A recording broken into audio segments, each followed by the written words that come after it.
Greg Cote is down on the NFL Combine. He says it's unnecessary. Right. I thought it was interesting what Cam Ward said in explaining why he wasn't going to throw at the NFL Combine. And he basically said, y'all got 5 years of tape on me throwing. That should be enough. I'm paraphrasing, but that's essentially what he said. He's not wrong.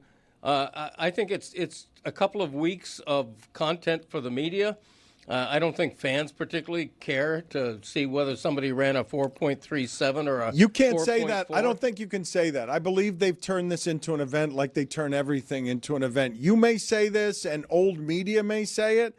I think that, look, I don't know if it's got millions and millions of people watching it, but it's got plenty of hundreds of thousands of people who are super interested. And so you might not have interest, but you do not speak for the pocket of people they're feeding here. I would ask Mina Kimes this question and be interested in her answer, because I think that NFL front offices and scouting departments would be just fine without a combine. I think if all of a sudden the NFL said, nope, we're going to save millions of dollars, no more annual combine in Indianapolis, the draft goes on as scheduled, everybody's fine because everybody's had years to scout these people. Everybody has them at their private visits to interview in person. You don't need the combine. Yeah, but like the intermingling aspect, the whispers at the bar after the workouts, is like a real event for movers and shakers, Greg. Yeah. Is it beneficial more so for like smaller school players or lesser known players that get invited? Yes.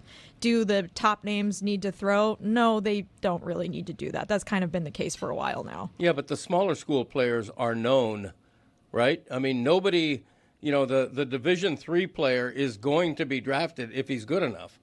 People know, because the process is like this. Like, they probably won't be throwing a pro day at that school. They probably don't have the resources, and then a front office may not allocate those resources to go scout a D3 player. I do see the benefit of it, but I don't know enough about it, nor do I care enough about it. But I do see the clips that happen out of there, and Will Howard seemed to have had a nightmarish workout. I saw the supercut that they put together, and so it can hurt you. But it you don't want that out but there. it also might not mean anything. That's where I agree with Greg. Like, if you have an outlier performance, either good or bad, it may matter more than it should versus years of tape. But it is, I'm sure that many scouts would argue that it's good to have all of those metrics and statistics equally measured at one place by the same people to compare and contrast. But yeah, like at the end of the day, how much influence should it really have versus what it's worth? Right.